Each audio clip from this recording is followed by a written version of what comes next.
She parked 2 trucks in my garage without asking, then filed a $2,000 HOA complaint against me for unauthorized commercial activity. Too bad she didn't know I leased that garage to the county sheriff. At 6 a.m. on a Tuesday, I walked outside to find 2 massive diesel trucks blocking my entire garage. Still warm, still reeking of exhaust, oil already staining my concrete floor. The metallic ping of cooling engines mixed with that sharp chemical smell of fresh motor oil burning my nostrils. Through her kitchen window, Brenda was watching me with a coffee mug and the most satisfied smirk I'd ever seen. Like she'd just checkmate me in some game I didn't know we were playing. What she didn't realize, Deputy Martinez was coming by in 2 hours to pick up tactical equipment. And that HOA violation notice she'd already prepared, it was about to become evidence in her own harassment case. The woman had just declared war on someone who documents everything and rents property to law enforcement. What would you do if someone stole your garage then tried to fine you for it? Drop your wildest neighbor's story below. My name's Dale, and at 52, I've learned that most problems have simple solutions. 28 years, fixing engines at the Ford dealership taught me patience, precision, and how to spot trouble before it ruins your day. But nothing prepared me for Brenda. I inherited this corner lot ranch house in Millfield, Texas when my wife Sarah passed 3 years ago. Cancer took her fast, and the medical bills took everything else. Now it's just me, my German Shepherd Rex, and a property that's worth more than I can afford to keep. The salvation came from an unexpected source.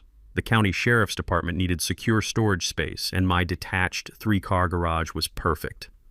$400 a month doesn't sound like much, but when you're living on disability and a thin pension, it's the difference between keeping your home and joining the foreclosure statistics. Deputy Martinez has been renting space for 18 months now. Stores tactical gear, emergency equipment, evidence bags, shows up twice a week like clockwork, professional and respectful. The concrete floor still holds that honest smell of motor oil from my mechanic days, now mixed with the metallic tang of police-grade equipment and the faint chemical scent of evidence preservation supplies. It's a perfect arrangement that serves the community and keeps my electricity on. Then Brenda moved in next door. Picture a woman who thinks owning a landscaping business makes her the neighborhood's self-appointed property manager. She arrived 6 months ago with husband Chuck, an oil rig worker smart enough to travel for work 11 months out of the year. Within 1 week, she joined the HOA board and started her campaign to enhance property values, which translates to make everyone miserable until they comply with my vision. She drives 2 massive trucks, a company vehicle loaded with commercial mowers and mulch spreaders, and a personal pickup that could haul a small building. Both are too big for her driveway, but instead of renting proper commercial storage, she decided my property looked more convenient. The warning signs started with her backyard barbecue 2 months ago. I'm talking a full production. Catered food, hired DJ, enough alcohol to float a riverboat. The bass thumped so hard it rattled my windows until midnight. Around noon, both her trucks appeared in my driveway like they'd been there forever. I knocked politely. The smell of barbecue smoke mixed with diesel exhaust was already triggering a headache. Brenda, I need you to move your trucks. Deputy Martinez has his scheduled check this afternoon. She barely glanced up from arranging her catered spread. It's just temporary overflow parking. It's my property, not a public lot. Her voice went ice cold. Don't be so dramatic, Dale. 1 afternoon won't kill anyone. 6 hours. She left those trucks there for 6 hours while her party raged on. When Deputy Martinez arrived for his equipment inspection, he had to park on the street and navigate around her vehicles like they were permanent fixtures. The gravel crunched under his boots as he took the long way around, too professional to complain but clearly irritated. I apologized 3 times. Most humiliating moment of my retirement. That's when I realized this wasn't about parking convenience, it was about power. Brenda was establishing that her needs trumped everyone else's, including county law enforcement. The harassment escalated immediately. Next week, I caught her photographing my property with her phone, documenting every corner like a private investigator building a case. My garden, my fence, even Rex's doghouse got the surveillance treatment. Just updating neighborhood records for the HOA, she claimed with that same cold smile. Then came the violation notice, printed on cheap copy paper that crackled like autumn leaves. Unapproved commercial activity detected. Cease unauthorized business operations within 30 days or face $2,000 fine. She was targeting my lifeline. Standing there with that notice in my hands, watching her smirk through her kitchen window, the strategy became crystal clear. This wasn't random neighbor drama. This was economic warfare. Brenda had researched my situation, identified my vulnerability, and launched a systematic campaign to destroy my income and force me to sell. Too bad she picked the wrong retired mechanic to mess with. Rex growled low, sensing the threat. Smart dog. He knew we were under attack before I did. 3 days after that humiliating barbecue incident, Brenda fired her first official shot. A certified letter appeared in my mailbox, one of those thick, legal-sized envelopes that screams, "Expensive lawyer," and "You're screwed." The return address read, Millfield Meadows Homeowners Association, but I could practically smell Brenda's cheap perfume on the paperwork. The complaint accused me of running an unauthorized commercial enterprise that violated residential zoning laws. According to her carefully crafted legal fiction, my sheriff's lease constituted a business operation threatening neighborhood character and property values. She demanded immediate termination of all commercial activity, plus a $2,000 fine for ongoing violations. Here's where her homework got sloppy. She'd scheduled an emergency HOA board meeting for Tuesday, and somehow forgot to notify me until Monday afternoon. Classic ambush tactics: catch the target unprepared and steamroll them into submission. Too bad she picked the wrong mechanic to blindside. I spent Saturday morning at the county courthouse breathing in that distinctive smell of old paper and bureaucratic dust while digging through property records. The filing room felt like a library where excitement goes to die, but sometimes boring paperwork contains explosive surprises. "Well, I'll be damned," said Martha the clerk, adjusting her reading glasses as she examined my original deed. "Your garage predates this HOA by 15 years, honey. That's what we call grandfathered use." Martha explained something I'd never considered. When you build something before an HOA exists, those improvements get protected under what lawyers call grandfathered use clauses. Basically, your property rights can be older and stronger than their new rules. Sarah would have loved this legal loophole. She always said the best defense was knowing more than your opponent. But the real bombshell came when I researched Brenda's own situation. Municipal code clearly states that commercial vehicles over 10,000 pounds require special permits for overnight residential parking. Both her landscaping trucks exceeded that weight, and she had exactly 0 permits on file. Tuesday evening, I walked into that community center meeting room armed with facts and feeling dangerous. The space reeked of burnt coffee and nervous sweat. 5 board members sat behind a folding table that looked like it came from a church rummage sale, with Brenda positioned dead center like a judge at sentencing. "Mr. Hensley," she began, consulting her notes with theatrical importance, "your unauthorized commercial lease clearly violates Section 4.3 of our residential use covenant. We're prepared to impose immediate fines." "Hold up there, counselor," I interrupted, sliding my courthouse research across that cheap table. "My garage was built in 1987. Your HOA didn't exist until 2002. That's 15 years of grandfathered protection." The sound of rustling papers filled the sudden silence. You could hear a pin drop until Frank Morrison, a retired postmaster who'd lived here since dirt was young, started chuckling like he'd just heard the best joke of the year. "Dale's absolutely right," Frank announced, reviewing my documents. "I remember when you built that garage. My late wife Clara brought you lemonade during construction." Brenda's face went from pale to red to purple in about 3 seconds. "That's completely irrelevant. Current zoning supersedes—" "Speaking of current zoning," I said, savoring every word, "let's discuss Section 12.7 regarding commercial vehicle storage in residential areas."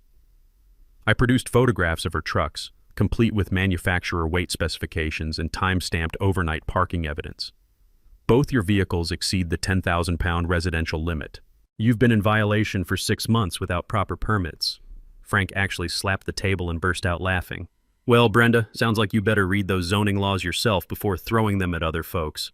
Looks like Dale just turned your own ammunition against you."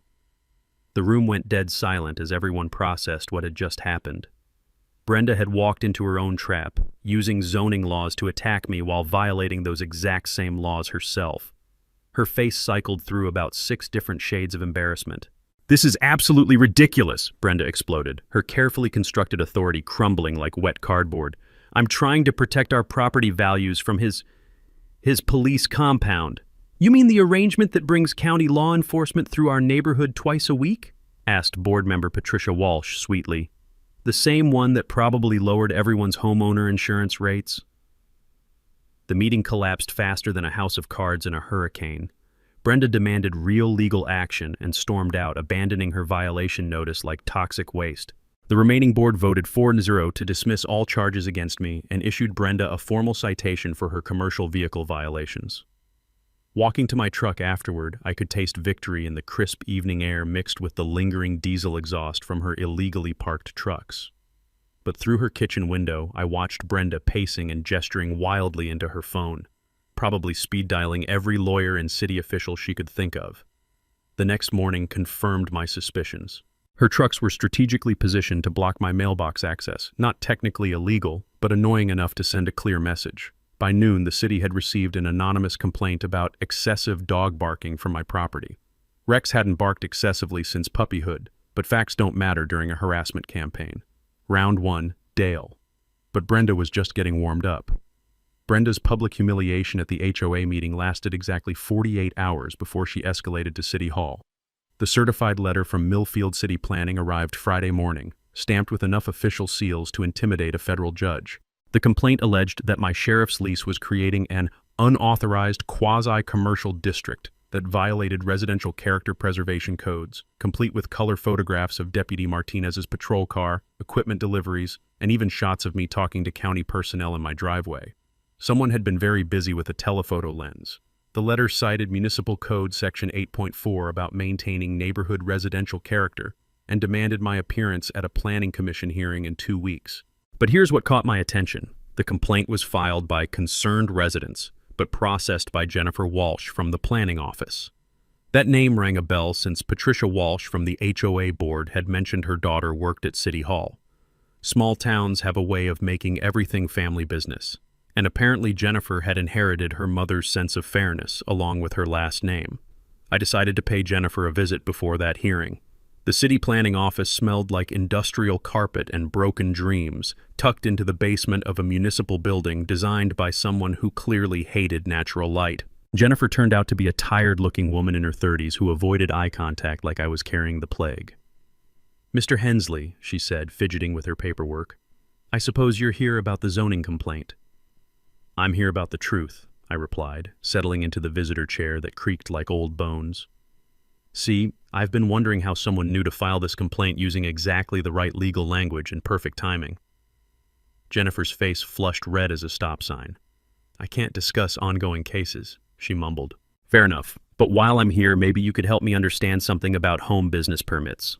I'd spent the previous evening doing research that would have made Sarah proud, diving deep into municipal codes until my eyes burned. Turns out running a landscaping business from your residence requires specific permits, especially when you're storing commercial vehicles and meeting clients at your home address. Brenda's business registration listed her home as the primary office, but she'd never filed for a home occupation permit. The oversight was like leaving your front door wide open while complaining about burglars. "Hypothetically," I continued, pulling out printed municipal codes, "what happens when someone operates a commercial business from residential property without proper permits?" Jennifer reviewed the documents, and I watched her professional composure crumble faster than a house of cards in a windstorm. "These trucks are... how much do they weigh?" she asked weakly. "Over 12,000 pounds each. Both registered as commercial vehicles, both parked overnight in residential zones without permits," I explained, savoring every word. The irony was beautiful. Brenda was using residential character preservation laws to attack me while violating those exact same laws herself. "There's something else," I said, producing photographs from her barbecue party showing client consultations happening at her residence. Landscaping estimates, design meetings, payment collections, all commercial activity in a residential zone. Jennifer stared at the evidence like it might explode. "Mr. Hensley, this puts me in a difficult position. I'm not asking you to do anything dishonest," I assured her. "I'm just wondering if the Planning Commission should have all the facts before making decisions about residential character preservation." 2 weeks later, the hearing room was packed tighter than sardines in a can. Brenda arrived with a briefcase and enough attitude to power a small city, clearly expecting another easy victory. She'd even dragged her husband Chuck along for moral support, though he looked like he'd rather be wrestling angry bears. "Mr. Hensley's commercial lease operation fundamentally alters the residential character of our neighborhood," Brenda began, consulting her prepared notes with theatrical importance. "We have documented evidence of increased traffic, commercial vehicle activity, and unauthorized business operations. She presented her photo evidence with the confidence of a prosecutor making a slam-dunk case, every image designed to make my arrangement look like a truck stop operation. Then it was my turn. "Commission members," I said, standing slowly for maximum dramatic effect. "Mrs. Thompson is absolutely right about protecting residential character. That's why I was surprised to discover her own violations of the same codes she's citing." I presented my counter-evidence methodically. Brenda's unpermitted home business operations, her commercial vehicles exceeding residential weight limits, client meetings conducted at her residence without proper zoning variances. Every violation she'd accused me of, she was committing herself, only worse. The best part? Jennifer Walsh had done her homework after our conversation, and the Planning Commission had a complete file of Brenda's violations sitting right there on the table. Commission Chairman Robert Hayes cleared his throat with the authority of someone about to drop a bomb. "Mrs. Thompson, it appears you're operating a commercial landscaping business from your residence without proper permits." Brenda's confident expression melted like ice cream in August heat. That's completely different," she sputtered. "Actually," Hayes continued, "Mr. Hensley's arrangement appears to be properly documented and legally established, while your business operations are not." The commission voted 5-0 to dismiss the complaint against me and issued violation notices to Brenda for unpermitted commercial operations. Chuck looked like he wanted to crawl under the table and disappear forever. Walking out of that hearing, I could smell victory mixed with Brenda's desperation. But I also knew this wouldn't end here. Public embarrassment twice in a month would drive someone like Brenda to dangerous desperation. Sure enough, the next morning brought fresh scratches on my mailbox and an insurance claim notice in my driveway. Round 2. Dale. But the game was just getting interesting. The insurance claim notice appeared in my driveway like a rotten surprise, fluttering in the morning breeze alongside what looked like fresh evidence of vandalism. According to Brenda's meticulously detailed complaint, Deputy Martinez's patrol car had allegedly scraped her fence during a routine equipment pickup, causing extensive property damage and ongoing safety concerns. The estimated repair cost?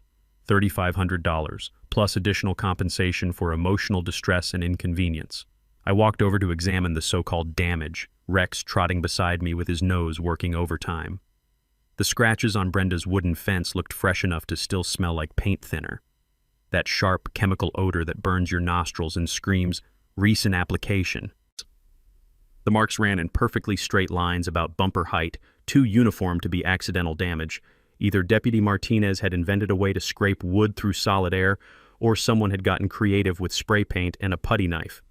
"Morning, Dale," called my neighbor Mildred from her garden, where she was deadheading roses with the precision of a surgeon. At 78, Mildred had survived the neighborhood's evolution from farmland to subdivision, and her memory was sharper than her pruning shears. "Saw some interesting activity over at Brenda's place yesterday evening. Woman was out there with a can of something, working on that fence real hard." She paused, giving me a look that could cut glass. "Funny thing is, I could have sworn that fence looked fine during my afternoon walk." Mildred's Ring doorbell system was the neighborhood's unofficial security network, documenting everything from package deliveries to Brenda's escalating harassment campaign. "You might want to check the timestamp on my video from around 6:30 last night," she suggested with the subtle cunning of someone who'd learned that evidence beats accusations every time. I contacted my insurance company immediately, speaking with investigator Carl Thompson, who'd been handling fraudulent claims longer than I'd been fixing engines. Carl had that weary tone of someone who'd seen every scam in the book twice. "Mr. Hensley, we get about 6 fabricated damage claims every month. Most people aren't smart enough to stage them properly, which makes our job easier." He explained that insurance fraud investigations follow specific patterns: timeline analysis, damage assessment, witness interviews, and most importantly, video evidence review. When people try to scam insurance companies, they usually forget about security cameras until it's too late. "What makes this one suspicious?" I asked, though I already suspected the answer. "Well, for starters, the complainant filed within 12 hours of the alleged incident, with professional quality photographs and a repair estimate from a contractor who happens to share her business address. That's either remarkable efficiency or remarkable preparation." Carl arrived the next morning with measurement tools and a camera that could probably photograph fingerprints on raindrops. The fence damage told its own story under professional scrutiny. Scratches too uniform, too fresh, and applied from the wrong angle to match any vehicle impact pattern.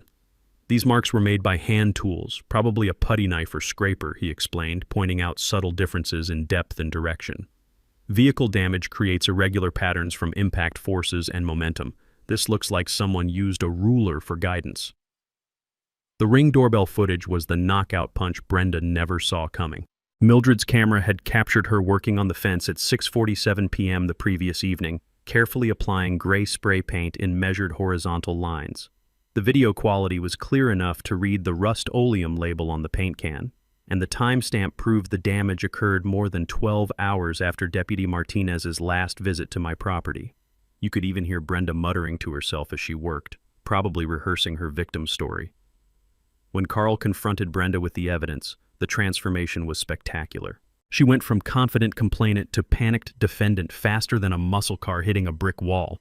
"Mrs. Thompson," Carl said with the patience of someone delivering bad news professionally, "insurance fraud is a felony carrying serious penalties, including potential jail time and permanent criminal records."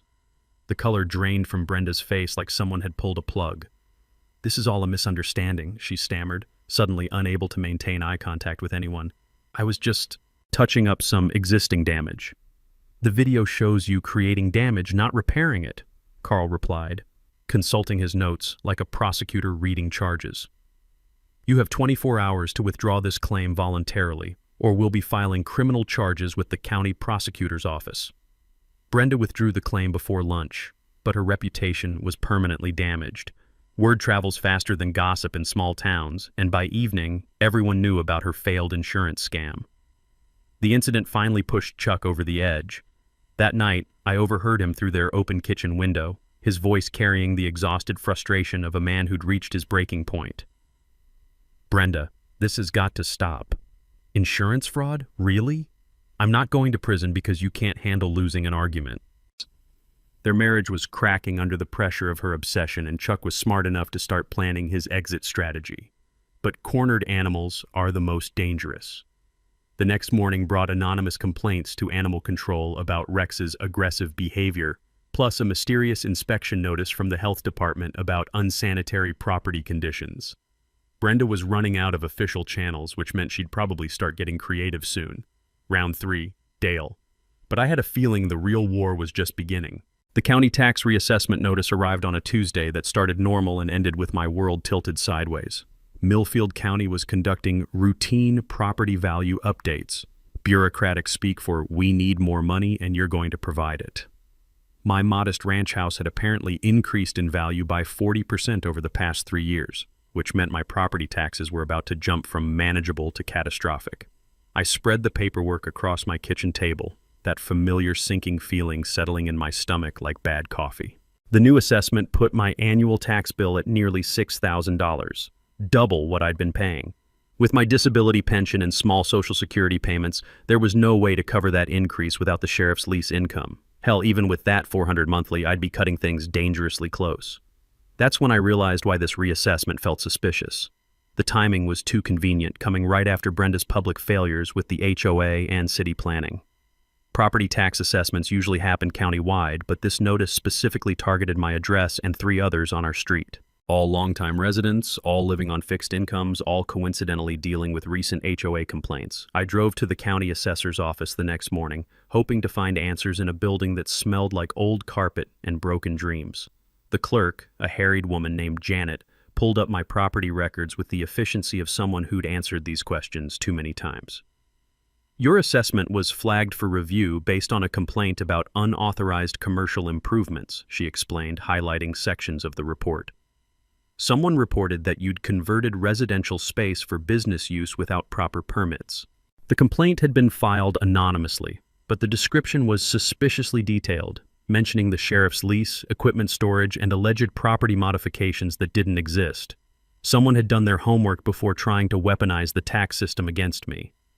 "Janet," I said, keeping my voice calm despite the anger building in my chest, "that garage was built in 1987. Nothing's been modified or converted. It's the same structure that's been there for decades." She frowned at her computer screen. "The complaint suggests recent commercial improvements and increased property utilization. Our assessor based the new valuation on those reported changes. The system was working exactly as designed. Anonymous complaints triggered reassessments, which increased tax burdens, which forced people out of their homes. It was elegant in its cruelty. But then Janet said something that changed everything. You know, this complaint came through unusual channels. Most reassessment requests come from real estate agents or developers looking to establish market values. This one came directly from a city planning office referral. City planning office. Jennifer Walsh, who'd been feeling guilty about helping Brenda with the zoning complaint. I drove straight to City Hall where Jennifer was waiting with the expression of someone who'd been carrying a heavy secret. "Mr. Hensley," she said before I could speak, "I need to tell you something about that tax reassessment." She explained that Brenda had been pressuring her to find creative solutions for problematic property owners, specifically mentioning elderly and disabled residents who couldn't fight back effectively. The tax reassessment was supposed to be the final blow, force me into financial crisis, make the sheriff's lease unsustainable, and create an opportunity for property acquisition. "She's been asking about other residents too," Jennifer admitted, her voice barely above a whisper. "Mrs. Patterson on Elm Street, the Rodriguez family on Oak Avenue, all longtime homeowners, all dealing with unexpected HOA problems recently." The pattern was becoming clear. Brenda wasn't just targeting me. She was running a systematic campaign to force out established residents and acquire undervalued properties for her expanding landscaping business. But Jennifer's guilt had produced an unexpected gift. "I made copies of everything before I realized what was happening," she said, sliding a manila envelope across her desk. Brenda's requests, the complaint details, even some emails discussing neighborhood investment opportunities. She paused, meeting my eyes for the first time. "I can't undo the reassessment immediately, but this evidence might help you fight it." Walking back to my truck, I felt the pieces clicking together like a puzzle Sarah would have solved in minutes. This wasn't personal harassment. This was business. Brenda had identified vulnerable homeowners, researched their financial situations, and developed a strategy to force them out through systematic harassment and bureaucratic manipulation. Too bad she'd picked the wrong mechanic to underestimate. Time to shift from defense to offense. That manila envelope from Jennifer felt like holding dynamite with a lit fuse, but dynamite only works if you know how to use it properly. I needed help, and fortunately, small towns run on networks of people who've been watching out for each other longer than Brenda's been alive. My first stop was the Legal Aid Society office in the county courthouse basement, a cramped space that smelled like coffee grounds and determination. Attorney Rebecca Martinez, Deputy Martinez's sister, as it turned out, specialized in elder abuse and property rights cases. She reviewed Jennifer's evidence with the focused intensity of a surgeon examining x-rays. "This is systematic harassment with clear financial motivation," she said, spreading the documents across her desk like a battle plan. "We're not talking about neighbor disputes anymore. This is organized intimidation designed to force property sales." Rebecca explained that harassment campaigns targeting vulnerable homeowners follow predictable patterns. First, identify properties in desirable locations owned by people with limited resources to fight back. Second, use official channels like HOA complaints and city violations to create financial pressure. Third, escalate until the targets either sell cheap or lose their homes to tax liens. "Your case is textbook predatory behavior," she said. "But having documentation this detailed is extremely rare. Most victims don't know what's happening until it's too late." She outlined our legal strategy. Document everything, file harassment complaints with multiple agencies, and prepare both civil and criminal charges. But more importantly, she suggested expanding the coalition to include other targeted residents. "Predators like Brenda rarely stop with one victim," Rebecca warned. "If we can identify her other targets, we can build a pattern of behavior that's much harder for authorities to ignore." My next stop was Mildred's house, where I found her hosting what she called afternoon tea, but what looked more like a strategic planning session. 3 other longtime residents sat around her kitchen table, all dealing with recent HOA complaints or unexpected city violations. Mrs. Patterson from Elm Street had received noise complaints about her air conditioning unit. The Rodriguez family on Oak Avenue was fighting allegations of unauthorized vehicle storage for their work truck. Frank Morrison, the former postmaster, had been cited for excessive lawn ornaments, his garden gnomes, which had been neighborhood fixtures for 15 years. Brenda's been busy, Mildred observed, refilling coffee cups with the efficiency of someone who'd been organizing neighbors since before HOA boards existed. Every complaint filed within the past 6 months, all targeting people who've been here longer than her sidewalk. The pattern was undeniable once you knew what to look for. Systematic harassment designed to force out established residents and create opportunities for property acquisition. Frank had done his own research, pulling HOA board meeting minutes going back to Brenda's arrival. She's been asking detailed questions about property values, ownership duration, and financial hardship cases, he reported, adjusting his reading glasses.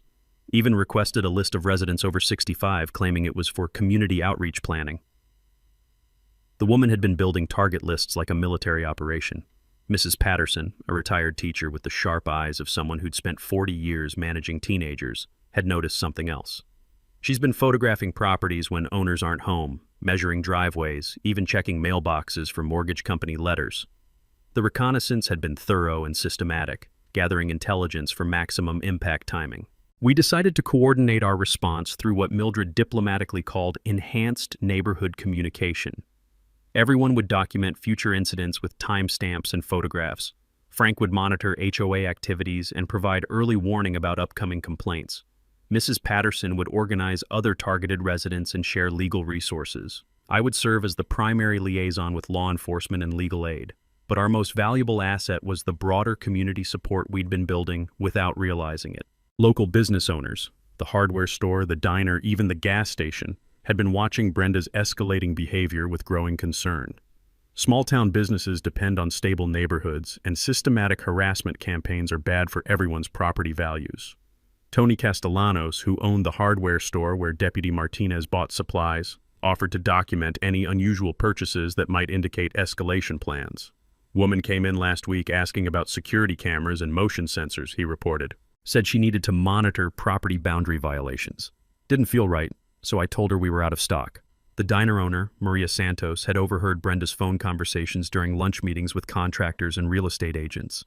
She's been discussing development opportunities and neighborhood improvements that sound more like property flipping schemes, Maria reported, even mentioned specific addresses and asking prices. By evening, we'd assembled what Rebecca called the most comprehensive harassment documentation she'd ever seen. Video evidence, witness statements, financial records, and most importantly, evidence of Brenda's systematic targeting of vulnerable residents.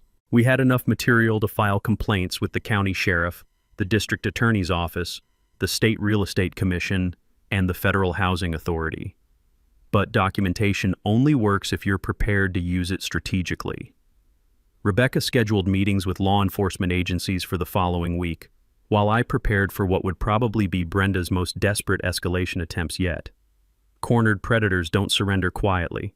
They usually double down with increasingly dangerous behavior. The coalition was ready. Time to see how far Brenda was willing to go to protect her schemes. Brenda's desperation revealed itself in increasingly sloppy attacks that showed she was running out of both patience and intelligent options. The morning after our coalition meeting, I discovered that someone had dumped motor oil across my driveway during the night, creating a slick mess that stank like a garage fire and would cost hundreds to clean properly. The timing wasn't coincidental. Deputy Martinez was scheduled for his weekly equipment check that afternoon, and navigating that oil slick would be both dangerous and embarrassing. But Brenda had made her first serious tactical error. Motor oil doesn't just disappear, and the trail of droplets led directly from my driveway to the storm drain, then continued in a suspicious line toward her property. More importantly, she'd used the same high-viscosity oil that landscaping equipment requires, the kind that leaves distinctive additive signatures when tested. I called Rebecca immediately, who arranged for environmental services to document and test the contamination. Illegal dumping of petroleum products carries serious environmental penalties, especially when it threatens municipal water systems. The attacks escalated throughout the week with amateur hour sabotage that would have been laughable if it wasn't so malicious. Someone loosened the bolts on my mailbox post, leaving it wobbling dangerously close to the street. My garden hose was cut in 3 places, flooding the side yard and killing Sarah's prized rose bushes. Rex's water bowl was mysteriously filled with what smelled like bleach, forcing an emergency vet visit that confirmed chemical poisoning attempts. Each incident was documented with photographs, timestamps, and witness statements from neighbors who were now actively watching for suspicious activity. The pattern revealed Brenda's growing desperation and declining judgment. Instead of sophisticated harassment through official channels, she devolved into crude vandalism that left evidence trails a blind detective could follow. Mildred's Ring doorbell system captured shadowy figures moving through our yards after midnight, always approaching from the direction of Brenda's house. The footage quality wasn't clear enough for positive identification, but the timing and movement patterns were building a convincing circumstantial case. Frank Morrison discovered something even more damaging during his HOA board monitoring. Brenda's been using board letterhead to file false complaints with multiple city departments, he reported during our evening strategy session. Noise violations, health code infractions, even allegations of illegal dumping, all targeting the same longtime residents we identified. She was essentially impersonating official HOA business to weaponize city bureaucracy against her targets. That level of fraud elevated her harassment campaign into serious criminal territory. The breakthrough came when Mrs. Patterson's security system captured Brenda in the act of damaging property. The retired teacher had installed motion-activated cameras after her air conditioning unit was vandalized, and Tuesday night's footage showed Brenda clearly attempting to disconnect electrical connections to the outdoor unit. The video quality was courtroom-ready, with timestamps, clear facial identification, and documentation of criminal trespass and attempted destruction of property. But Brenda's most serious error was interfering with emergency services. Thursday morning brought a house fire 3 blocks away. Mrs. Morgan's kitchen caught fire during breakfast preparation, filling her home with dangerous smoke. When the fire department responded, they found their usual equipment access blocked by strategically placed construction barriers that hadn't been there the previous day. The barriers forced firefighters to drag hoses an additional 100 yards, delaying their response by precious minutes while an elderly woman's life hung in the balance. Fire Chief William Torres was furious when he discovered the barriers had been placed without city permits or notification to emergency services. Someone deliberately obstructed emergency access during an active fire response, he announced at an emergency city council meeting. This isn't vandalism or harassment. This is criminal endangerment that could have killed someone. The barriers had been purchased from Brenda's regular supplier and delivered to locations that would specifically impact emergency response to the targeted neighborhood. The interference with emergency services was the final straw that pushed our situation from civil dispute into criminal investigation territory. Sheriff's Deputy Martinez filed a formal report with the county prosecutor's office, documenting the pattern of escalating harassment, property destruction, and public safety interference. This has moved beyond neighbor disputes, he explained during his official statement. We're looking at organized criminal activity designed to force property sales through intimidation and sabotage. Local newspaper reporter Sarah Kim began investigating after Chief Torres's public statements about emergency access interference. Her preliminary article, Systematic Harassment Campaign Targets Elderly Residents, brought regional attention to Brenda's activities and prompted calls from other communities dealing with similar predatory behavior. The story was gaining momentum that would be impossible for Brenda to control or contain. By Friday evening, Brenda's landscaping business was hemorrhaging clients as word spread about her criminal activities. Chuck's truck was conspicuously absent from their driveway most nights, and neighbors reported hearing heated arguments about lawyers, divorce proceedings, and bankruptcy possibilities. The pressure was finally breaking apart her life the same way she'd tried to destroy ours. But cornered predators become most dangerous when they realize their schemes are collapsing. Saturday morning brought an envelope under my door containing photographs of my daily routines, Rex's walking schedule, and even shots taken through my kitchen window. The message was clear. If legal harassment couldn't force me out, maybe personal intimidation would succeed. Time for the final confrontation. Our coalition had the evidence, the community support, and the legal backing to end this war once and for all. Sunday morning arrived with unseasonable quiet, the kind of stillness that makes you check over your shoulder expecting trouble. I was refilling Rex's water bowl when Brenda appeared at my back gate, dressed in what she probably considered her most trustworthy outfit, pressed khakis and a polo shirt that screamed, "Reasonable person making a reasonable offer." The transformation from harassing neighbor to concerned citizen would have been convincing if I hadn't spent months documenting her escalating criminal behavior. "Dale," she called out with artificial sweetness that made my teeth ache, "could I have a word with you? I think we need to clear the air about all these misunderstandings." She was carrying a manila envelope thick enough to contain either legal documents or something more interesting. Given her track record with envelopes, I was betting on the latter.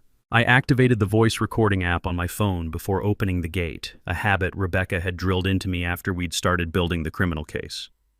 "What can I do for you, Brenda?" I asked, keeping my tone neutral while Rex positioned himself between us with the protective instincts of a dog who'd learned to recognize threats. "Look, I know things have gotten a little heated between us," she began, settling into what was obviously a rehearsed speech.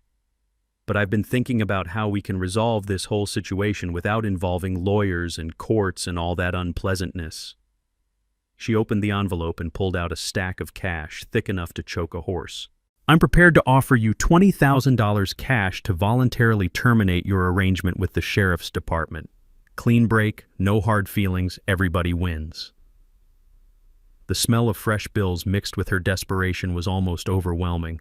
$20,000 represented more money than I'd seen in one place since Sarah's life insurance payout, and Brenda knew exactly how tempting that would be for someone facing increased property taxes and mounting legal bills. She'd done her financial homework before making this offer. "That's very generous," I said carefully, letting her dig her own grave deeper. "But why would you want me to end a legal arrangement that benefits the community?"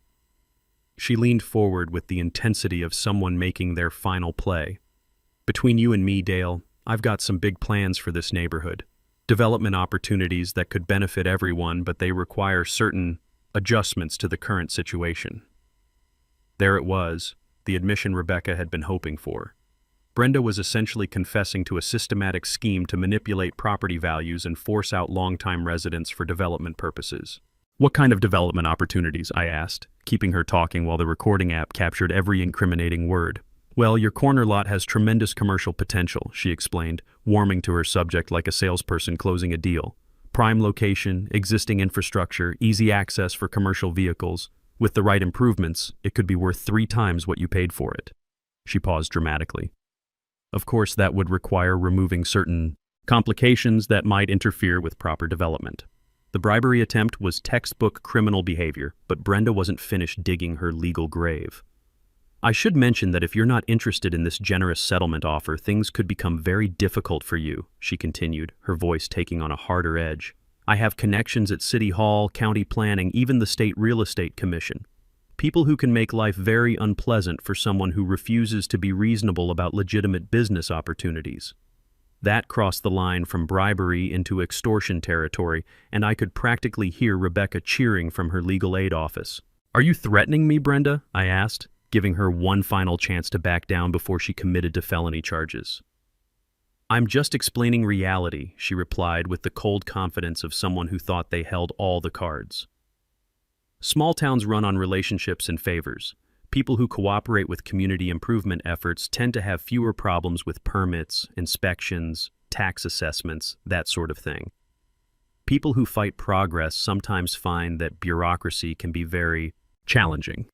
The recording was gold-plated evidence of attempted bribery, extortion, and abuse of public office connections. But Brenda still wasn't finished destroying herself. "Think about it carefully, Dale. 20,000 cash, no questions asked, clean break from all this mess. Or you can keep fighting and watch your life get very complicated very quickly." She slid the envelope across my patio table like a poker player going all in. "I'll need an answer by tomorrow evening. After that, this generous offer expires and we handle things the hard way." I looked at the money, then at Brenda's expectant face, then at Rex, who was growling low enough to rattle windows. "I'll definitely think about it," I said, which was technically true since I'd be thinking about how to use this recording to put her in prison. "Can I keep this overnight to consider my options?" Her smile was pure predatory satisfaction. "Of course. Just remember, this is your chance to walk away from all this unpleasantness with your dignity and your bank account intact." She stood to leave, then turned back with afterthought that sealed her fate. "Oh, and Dale, I'd hate for anything unfortunate to happen to Rex while you're making your decision. Dogs can be so vulnerable to accidents in neighborhoods where people aren't being cooperative." That threat against my dog was the final nail in her criminal coffin. Rex wasn't just property to threaten, he was family. And threatening family meant Brenda had just declared total war against someone with the evidence, community support, and legal backing to destroy her completely. Tomorrow's town council meeting was going to be very interesting. The town council chambers had never seen a crowd like Tuesday evening's turnout. Every seat was filled, with standing room only along the walls and people spilling into the hallway like it was a championship game instead of a municipal meeting. Word had spread through Millfield's networks faster than gossip at a church social. The showdown between Dale and Brenda was finally happening, and nobody wanted to miss the fireworks. I arrived early, carrying a briefcase stuffed with evidence that felt heavier than a mechanic's toolbox. Rebecca sat beside me, projecting the quiet confidence of a lawyer who'd spent the weekend preparing for legal battle. Behind us, our coalition had assembled like an army. Mildred with her tablet full of security footage, Frank with his stack of HOA documents, Mrs. Patterson with her teacher's eye for detail, and a dozen other neighbors who'd suffered under Brenda's harassment campaign. The local news crew from Channel 7 had set up cameras after Sarah Kim's newspaper investigation went viral, bringing regional attention to what she'd dubbed the Millfield harassment scandal. Reporter Jennifer Walsh, no relation to the city planning Jennifer, was interviewing residents about systematic intimidation tactics targeting elderly homeowners. The story had legs, and everyone knew tonight would determine whether justice prevailed or money won. Brenda arrived fashionably late with an expensive lawyer who probably charged more per hour than I made in a month. She'd dressed for court, conservative suit, minimal jewelry, hair pulled back in what image consultants call trustworthy professional. But her eyes held the desperate intensity of someone whose entire scheme was about to collapse in public. Mayor Patricia Rodriguez called the meeting to order with the gravity of someone who understood that tonight's proceedings would define her administration's legacy. "We're here to address allegations of systematic harassment targeting longtime residents," she announced, her voice carrying over the packed room. "This is serious business that affects our entire community's character and safety." Sheriff's Deputy Martinez took the podium first, reading from an official report that detailed months of escalating criminal activity. "We have documented evidence of property destruction, environmental crimes, interference with emergency services, and attempted extortion," he stated with professional precision. "This investigation has revealed an organized campaign designed to force property sales through illegal intimidation." Then it was my turn. I stood slowly, feeling the weight of every eye in that room, and pulled out my phone. "Ladies and gentlemen, I'd like you to hear something recorded yesterday morning in my backyard." The audio quality was crystal clear as Brenda's voice filled the chamber, offering $20,000 to terminate my sheriff's lease, threatening bureaucratic retaliation, and finally promising that things could become very difficult if I refused her generous offer. The room went dead silent except for the soft whir of news cameras recording every word. You could hear people's breath catching as Brenda's recorded voice detailed her development schemes, her connections at City Hall, and her plans to make life very challenging for uncooperative residents. But the gasp that echoed through the chamber came when her voice threatened Rex. Dogs can be so vulnerable to accidents in neighborhoods where people aren't being cooperative. Brenda's expensive lawyer was frantically scribbling notes and whispering urgent advice, but the damage was irreversible. You can't spin away your own voice making criminal threats on high-quality audio recording. Fire Chief Torres took the podium next, his voice shaking with controlled anger as he described blocked emergency access during Mrs. Morgan's house fire. "Someone deliberately obstructed life-saving equipment during an active emergency response," he announced. "Mrs. Morgan could have died because of those barriers, and we have evidence linking their placement to this harassment campaign." The mayor asked Brenda if she wanted to respond to the allegations. Her lawyer advised against speaking, but Brenda's ego couldn't resist one final attempt at controlling the narrative. She approached the microphone with the confidence of someone who still believed money and connections could overcome evidence and community outrage. "This is all a gross misunderstanding blown out of proportion by people who resist positive change," she began, her voice carrying the condescending tone that had infuriated neighbors for months. "I've been trying to enhance property values and improve our community's character through legitimate business development opportunities." That's when Frank Morrison stood up in the back of the room, his postmaster's voice cutting through her prepared speech like a blade. "Brenda, we've got your HOA meeting minutes where you called longtime residents obstacles to progress and discussed accelerating turnover through strategic pressure. We've got your contractor receipts for those emergency access barriers. We've got video of you vandalizing property and contaminating storm drains." His voice rose with righteous anger. "You tried to destroy our community for profit, and everybody in this room knows it."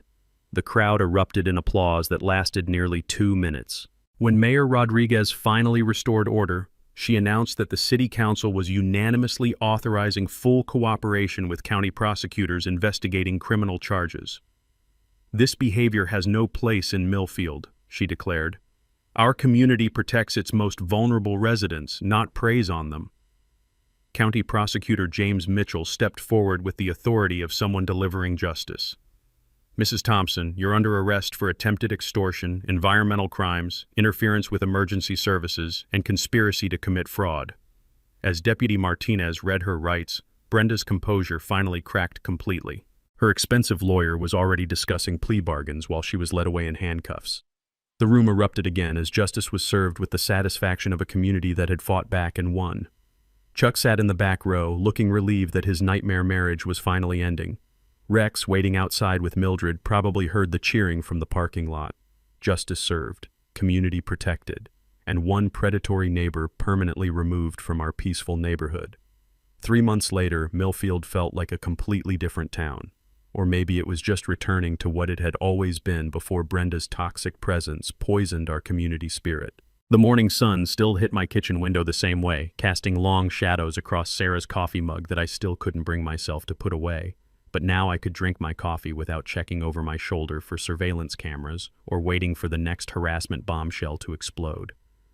Brenda's criminal trial had been mercifully brief once the prosecutor presented our mountain of evidence. She pled guilty to extortion, environmental crimes, and interference with emergency services in exchange for 18 months in county jail and 5 years probation. Her landscaping business collapsed faster than a house of cards in a hurricane, and Chuck filed for divorce before she was even sentenced.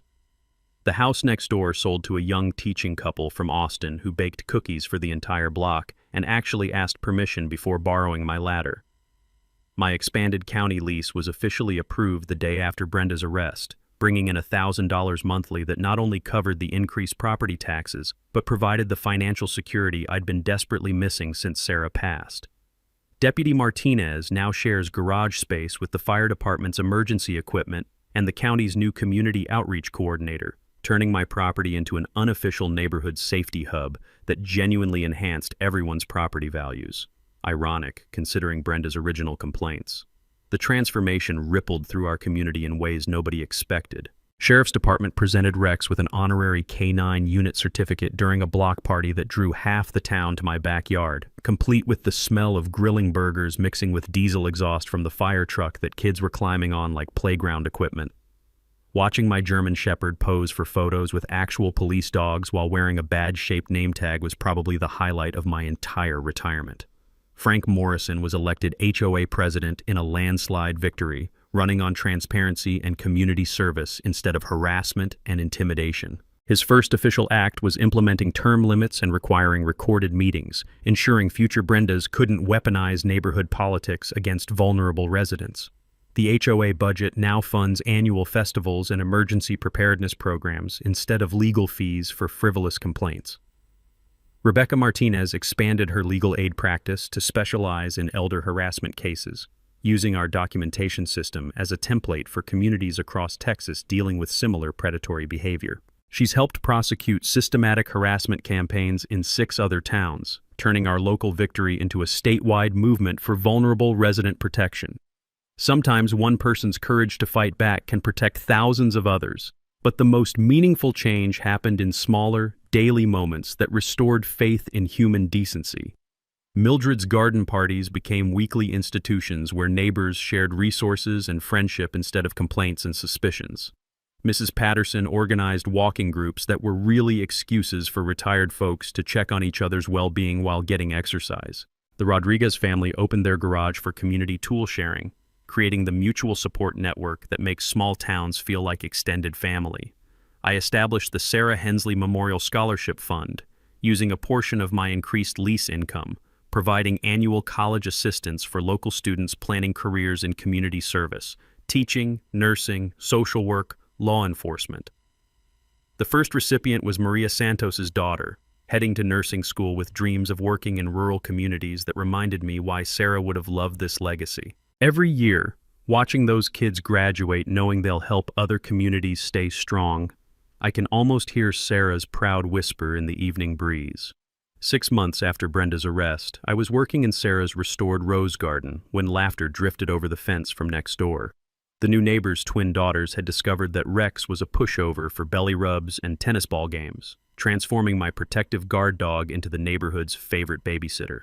Their parents, both teachers drawn to Millfield by news reports about our strong community values, were already organizing parent-teacher conferences in their living room. Standing in my driveway that evening, watching those little girls giggle while Rex patiently endured dress-up games, I realized something Sarah would have appreciated deeply. Communities aren't destroyed by individual predators. They're strengthened when ordinary people decide that protecting each other matters more than avoiding conflict. The smell of barbecue smoke drifted from multiple backyards, mixing with children's laughter and Rex's contented sighs. This was what home was supposed to sound, smell, and feel like. Your turn now. Drop a comment sharing your own HOA horror story or neighbor nightmare. You're not alone in these battles, and your community has more power than you realize. Subscribe to HOA Stories for more accounts of ordinary people fighting back against unfair systems, and hit that notification bell because justice stories drop every day. Remember, sunlight really is the best disinfectant for neighborhood bullies. From all of us here at HOA Stories, thanks so much for watching today's HOA Karen Meltdown. If you enjoyed seeing neighbors stand their ground and karma catch up, smash that like button, leave a comment with your thoughts, and subscribe so you won't miss the next HOA drama we bring you.